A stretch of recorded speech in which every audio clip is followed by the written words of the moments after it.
yang kan sebenarnya buat orang dominan pengennya directing mulu. Iya. Ini punten ya orang dominan di luar sana, tapi ini saya rasakan ya. Iya.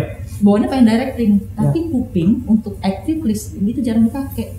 Padahal improvement banyak hal ideas itu mungkin bukan datang dari direct gue, mungkin lebih banyak dapat karena gue dapat feeding dari mendengar dari tim gue. Iya. Gitu.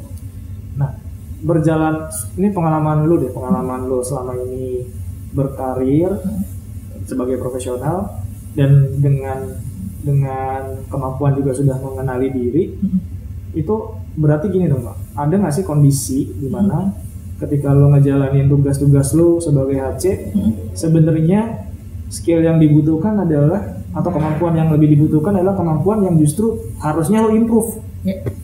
Kalau lo harus melakukan kegiatan yang aktivitas yang sifatnya directing, komen itu nggak usah tanya lah, makanan lo kan. Tapi yang lo harus improve itu gimana lo bertahun-tahun harus berada di kondisi kayak gitu sampai berusaha mengimprove itu terus menerus, ya padahal itu mungkin ya memang bukan potensi lo di situ, tapi lo harus pakai, bukan kekuatan utama lo. Itu gimana caranya kan? Kalau ada yang bilang ya dulu, kalau ini tes talent mappingnya Abah Rama mungkin lo tahu ya, pernah denger gue. Dia tuh bilang kalau misalkan ada aktivitas yang bukan potensi lo di situ, lo tinggalin aja, lo kasih orang lain. Gue sih nggak 100%, ada benernya, tapi gue nggak 100% mengamini perkataan beliau, karena menurut gue ada kondisi di mana kita harus mengandalkan diri kita sendiri ya untuk improve hal tersebut. Nah itu pengalaman Bayari gimana? Gue gini, gue akan improve sesuatu yang emang itu penting untuk diimprove. Gue nggak bisa dong berkeras tinggalin, kan nggak semua hal bisa gue tinggalin dong. Pada saat ini contoh, gue udah balik lagi punten nyontoin diri gue. Kelemahan gue kuatnya di dominan compliance. Betul. Itu orang kaku banget tuh. Harusnya orang itu tuh kaku banget. Kaku kayak kanebo kering. Bukan, itu bahasanya tuh pokoknya nggak bisa begini, pokoknya harus begini. Itu kan orang yang karena memang dia orientasi pekerjaan dan task gitu. Tapi sementara gue kan memanage orang. Betul, gini, itu sih yang aneh sih. Manage orang kan. Gue nggak bisa. HC, gue nih human capital. Gue bicara tentang human. Gue nih aset gue nih gue hadapin bukan mesin tapi manusia. Sementara gue agak lemah di mungkin sisi influence tadi yang bertahun-tahun gue bangun adalah kecerdasan menghadapi orang lain. Nomor satu yang gue bangun adalah kesabaran. Orang dominan sih jarang sabar. Ketika ngedirect sesuatu, orang ada yang bukan begini itu kan maunya pakai lu nggak ngerti-ngerti gitu. Sabar kan, pengennya cepet. Orientasi pada penugasan beres. Itu nggak bisa pakai militer lah ya, agak komando gitu ya. Tapi bagi gue nggak bisa. Ini nggak efektif. It's not works dengan gue cara begini. Berarti gue harus naikin ego. Cara naikin adalah satu, gue ngelatih sabar gue. Ketika gue berhadapan dengan situasi yang approach yang sulit, gue harus bisa bilang sabar. Gue harus bisa turunin emosi gue. Lagi ada emosi. Gue turunin ekspektasi gue karena nggak semua orang bisa tangkap isi kepala gue, bisa tangkap ini orang. Jadi mungkin gue yang harus mengemas bagaimana itu message-nya sampai. Poinnya sampai. Itu proses pelatih loh, gitu. Dan itu tuntutan sebagai HC karena gue harus banyak pakai approach gue supaya apapun regulasi ataupun apapun bisa berjalan. Gue mau bikin regulasi, mau bikin aturan main, bikin apapun yang bagus, kalau orang nggak nerima nggak jalan. So I have to deliver it gitu sama karyawan dengan cara yang diterima orang, bukannya palsu sih, tapi how to communicate gitu. Which is itu kekurangan gue. So I learn about that. Dan lu pasti ya kalau boleh lebay, lu pasti gimana cara lu melewatinya juga berat ya. Pertama berat, tapi ketika gue ngelewatin itu dengan cara terpaksa, nggak honest, nggak genuine, nggak genuine, gue berat menjalani itu lebih nggak enak lagi. Tapi ketika tadi gue genuine gitu, misalnya ya oke, gue harus lakukan ini karena memang kalau nggak message-nya nggak sampai, perbaikan bersamanya nggak ada, dan gue melakukan ini karena gue ingin nolong lo juga, ingin untuk kebaikan lo juga. Ketika lakukan dengan genuine, kita jalannya lebih ringan, lebih ikhlas. Jadi kompasnya tuh kayak diri kita sendiri ya. Sebenarnya diri kita sih. Apa yang kita rasain ya. Jadi kita kalau udah bicara tentang gue pengen kelihatan superior, ada sisi-sisi dulu. Itu direm. Ini negatif. This is negativity. Kita yang harus bisa nilai ini produktif atau kontraproduktif. Kalau ingin terlihat superior, terlihat seperti dominan, itu nggak ada gunanya dalam hal ini. dalam hal mau menyampaikan katakanlah pesan, aturan atau regulasi, nggak bisa pakai cara itu dong. Caranya adalah bukan untuk mendominasi, bukan orang nurut sama gue, tapi orang punya awareness. Berarti gimana cara bangun awareness? Ya tadi, gue lebih approach, lebih mungkin komunikasi gue sesuaikan, mungkin narasinya lebih bisa dibikin masuk, mungkin juga yang tadinya harapannya 10. Oke, 10 berapa ya? Kita negosiasikan 5 dulu, berlatih. Nanti pelan-pelan, jadi gue turunin targetnya supaya orang bisa adaptif dulu. Gitu. Jadi lagi-lagi balik lagi di kita, Cai. Yep. Jadi kita. Gitu.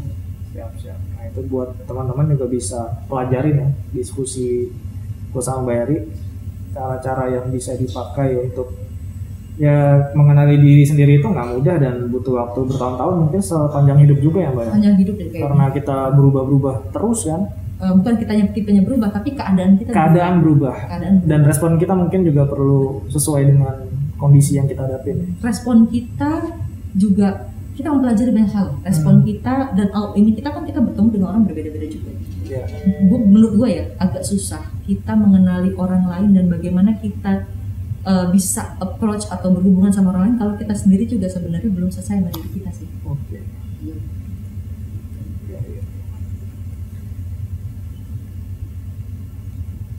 Nah, kemudian mungkin ada pertanyaan terakhir sih Mbak. Kenapa? Tanya apa nih? Dari awal sampai akhir bahasan kita, intinya apa sih ultimate goal?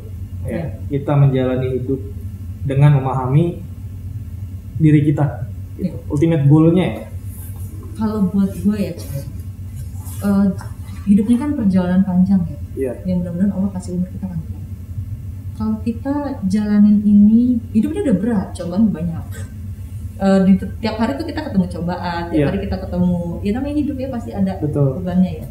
Betapa beratnya beban kalau kita juga sendiri belum selesai sama diri kita tadi. Berarti kan ada pergulatan yang belum selesai. Kita sendiri nggak tahu kita apa, kita nggak tahu kekuatan kita apa, kita nggak bisa memanfaatkan itu. Apalagi kalau sampai di perjalanan hidup yang udah berat ini, kita memposisikan diri kita bukan diri kita, bahkan kita terus menjadikan diri kita seperti orang lain. Kita fitkan personality orang ke diri kita. Kan kita nggak jalanin itu kan lebih berat karena seperti ada dua kepribadian. Kepribadian yang ada dalam diri lo inside sama kepribadian yang ingin lo bangun. Ya, itu jadi lebih berat perjalanannya. Jadi dengan ultimate goalsnya menurut gue, kalau kita kenal diri kita sendiri, kita tuh jalani hidup lebih ringan. Karena kita lebih genuine, lebih jujur, lebih honest sama hidup kita sendiri. Dan kita tuh lebih bisa nikmatin perjalanan hidup kita yang ditakdirkan Allah sama kita. Karena kita udah nerima dulu gitu, ini kekuatan gue, ya ini akan gue pakai, ini kekurangan gue, berarti ini yang akan gue improve dan gue sesuaikan ketika gue menemui situasi-situasi tertentu. Gue gak coba menjadi orang lain. This is me. Kalau lo sendiri gimana? Kenapa penting buat lo kenal diri lo sendiri? Kalau buat gue, karena gue perlu untuk ya gue perlu jujur ya sama diri gue sendiri dulu, sehingga ketika gue menghadapi obstacle yang ada di dalam hidup di lapangan, gue juga tahu bahwa obstacle ini memang ternyata hal-hal yang gue harus improve. Betul. Sehingga gue butuh mungkin skill set lain yang sebenarnya itu nggak cocok, nggak fit sama potensi yang gue udah punya given gue. Betul. Sehingga di situ gue perlu untuk memperbaiki lagi ya skill set yang gue butuhin untuk menyesuaikan dengan obstacle yang sedang gue hadapi. Dan ya itulah kenapa kayaknya gue cukup antusias ya kalau ngobrolin ini ya. Iya, cukup antusias. Obrolan kita kayaknya sama Mbak Eri, iya benar, nggak pernah bosan juga gitu. Iya. Karena gue ngerasa challenge-nya juga berubah-ubah. Kadang ketika gue ngerasa udah bagus di hal yang dulu gue nggak bagus, kok masih ada aja gitu loh hal lain, kebutuhan lain yang gue harus kejar gitu. kayak nggak ada habisnya gitu kan. Ya memang improvement kan harus terus, tapi rata-rata lihat deh, improvement kita tuh memang sebenarnya satu tema sih. Kalau kita tahu benar, kayak misalnya kayak gue, ya kadang kan gue dikasih ujian ya memang terkait dengan kelemahan aja gitu. Iya benar banget. Coba deh perhatiin. Benar. Kalau hal-hal yang gampang yang given tuh kayak ngerjainnya mudah aja. Persiapannya mungkin nggak nyampe semalam udah beres. Tapi ketika ini ya lo harus effort. Bener. Betul. Bener. Perhatiin aja. Semangat. Cobaan lo yang datang pasti itu mirip-mirip sama karena emang kekurangan lu. Iya sih. Nah itu menurut gue Tuhan itu kasih kita latihan pengasah supaya kelemahan kita tuh kita sadarin, dan kemudian ketika diuji kita tahu, oh ini nguji kelemahan gue, ya udah berarti gue harus improve. Memang kayak dikasih wadah latihan aja gitu. Kalau zaman kita sekolah dikasih LKS, lembar kerja siswa. Gitu. Biar kita juga mungkin tetap low profile kali ya. Yes. Karena nggak berhenti berkembang. Betul, nggak berhenti berkembang, dan setiap orang juga pasti ada potensi tertentunya. Ada hal yang mungkin dia bukan potensinya dia gitu. Gue sih ada tambahan satu hal sih. Apa tuh, Mbak? Penting buat kita kenal diri kita agar kita juga tahu bagaimana kita ngadepin orang lain. Iya. Gitu. Iya. Kenapa? Kayaknya karena gini, kan gue selalu berharap, gue kalau ngomong sama semua anak MUC gue selalu bilang, I wish ya, impian gue buat lo suatu hari lo menjadi pemimpin dimanapun. Amin. Itu impian gue pada semua karyawan MUC. Amin. Karena orang terus berkembang menurut gue, walaupun pada akhirnya berkembang atau tidak itu pilihan individu. Iya. Nah, bagi gue penting bagi semua orang untuk bisa punya latihan demi latihan untuk dia bisa meliding orang lain, memimpin orang lain, menjadi pemimpin. Laki-laki aja kalau dia menikah jadi pemimpin di rumah. Ya kan, seorang ibu juga menikah punya anak jadi pemimpin buat anak-anaknya di rumah. Jadi maksud gue ketika dia kenal diri dia bisa lead orang lain. Misal gue gak mau jauh-jauh, gue bicara tentang melit anak di rumah. Gue tahu gue dominan, mungkin gue kurang santai, anak gue mudah stres. Jadi gue harus mengurangi dominasi gue. Nah, gue lebih naikin keceriaan gue, cheerful gue dengan gue gitu. Biar anak gak tegang terus ya. Tegang terus kan, kayaknya kan kerjaan mulu deh masih mama nih gitu kan. Nah, gue naikin itu, karena gue kenal. Karena gue kenal diri gue bisa ngadepin dia, gue bisa explore dia, gue punya kesempatan mengenal dia. Iya. Gitu. Kalau gue nggak kenal diri gue sendiri, gue takut pendekatan gue salah. Gitu. Lo nganggapnya yang lo alokasi ntar takutnya lo anggap bener semua gitu. Gue nggak punya rem juga. Nggak punya rem. Gue nggak punya rem. Sementara dalam kondisi-kondisi tertentu kita meliding orang, kita manage orang, kita perlu punya rem sih. Ini kayaknya gue bisa potensi ini nih, apalagi kalau kita tahu tipe kepribadian dia. Oh ini nggak cocok dengan gue leading dia begini. Betul. Sementara gue kecenderungannya leading orang dengan cara begini. Berarti gue harus ubah. Gitu. Dan kalau lu perhatiin, ketika kita berteman nih ngobrol, biasa kita bicara tentang tipe kepribadian, akhirnya kita lebih tajam loh untuk membaca tipe kepribadian orang. Lu pun sama anak gue lo gitu kan, oh dia begini gitu. Akhirnya lu tahu dia gini modelannya, gue modelannya gini, berarti gue ngadepinnya gini. Jadi penting tahu kepribadian kita, selain kenal diri kita tahu how to handle others. Karena setiap tipe kepribadian itu dia sebenarnya punya bahasa sendiri, quote and quote ya. Punya banget. Bahasa yang bisa diterima. Betul. Gimana caranya kita mendeliver sesuatu bisa dia terima, dipahamin. Pokoknya kan bukan kita ingin terlihat apa, tapi pesannya sampai. Betul. Dan semua orang berkembang dengan potensinya. Luar biasa, dari sudah nggak terasa loh, udah hampir 1 jam. Udah 1 jam ya? Iya. Kita kalau ngomong nggak pernah habis-habis soal beginian. Terakhir deh closing statement dari Mbak Eri di sesi ini. Ada closing statement? Closing statement gua ya, kalau dari gua adalah penting buat kita terima apa adanya diri kita yang Tuhan sudah kasih ke kita. Semua tipe kepribadian itu bagus. Tuhan udah ciptakan kita sesempurna mungkin. Cuman kita di perjalanan harus banyak memperbaiki diri untuk bisa fit in hidup dengan orang lain. Hidup dengan tanggung jawab, berjalan di dunia ini nggak sebentar, cukup lama. Jadi kita perlu terus memperbaiki diri supaya kita tuh tepat sasaran, tepat bersikap, tepat menggunakan potensi, dan tepat mengimprove diri kita. Supaya jalan hidupnya lebih dijalani dengan lebih mudah bahagia, lebih mudah bermanfaat. Itu buat gue sih. Kalau lu sendiri? Ya sama ya, intinya kalau udah mengalami masalah yang beruntun, yang kita juga bingung kenapa masalah itu terjadi terus, kita juga nggak ngerti cara nyelesainnya. Mungkin itu saatnya kita untuk berhenti dulu sejenak, untuk memahami lebih dalam tentang kita ini siapa, apa yang kita cari, terus value kita apa, dan tentunya kita jenis orang seperti apa gitu. Karena gue pernah mengalami masa-masa di mana gue merasa interpersonal skill gue tuh bagus banget. Iya. Gue tuh nggak punya masalah ya berhubungan dengan orang lain, berkomunikasi dengan orang lain tuh Kebalikan gue. dari level paling bawah, level paling atas gue nggak ngerasa punya masalah. Tapi ternyata gue punya masalah intrapersonal skill. Iya. Gue tidak memahami diri gue. Iya. Dan itu, wah itu lucu banget gitu. Dimana gue bisa mengenal orang lain lebih baik, lebih dalam dibandingkan gue mengenal diri gue. Dan mulai sejak itulah keresahan itu muncul. Gue perdalam pelajaran tentang bagaimana mengenal diri, dan pada akhirnya gue bisa mendiskusikan ini dengan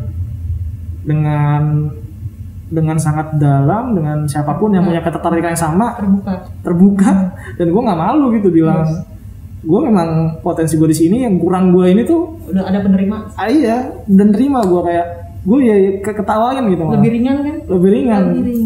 Dan tentunya lebih tahu gimana cara gue harus mengimprove itu gitu. Yes, gue setuju. Di sini gue punya Mbak Eri, di rumah gue punya istri gue tuh yang ya bisa dan berbeda banget tuh sama gue. Tapi jadi bukan mengamini lo. Iya. Ya.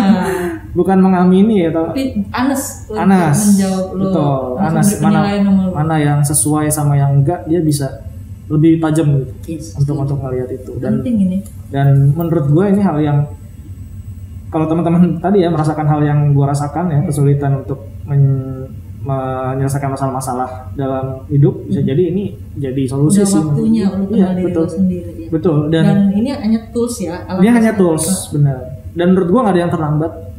Karena gue ngerasa baru cope with my personality itu mungkin di usia 28-29 Mbak.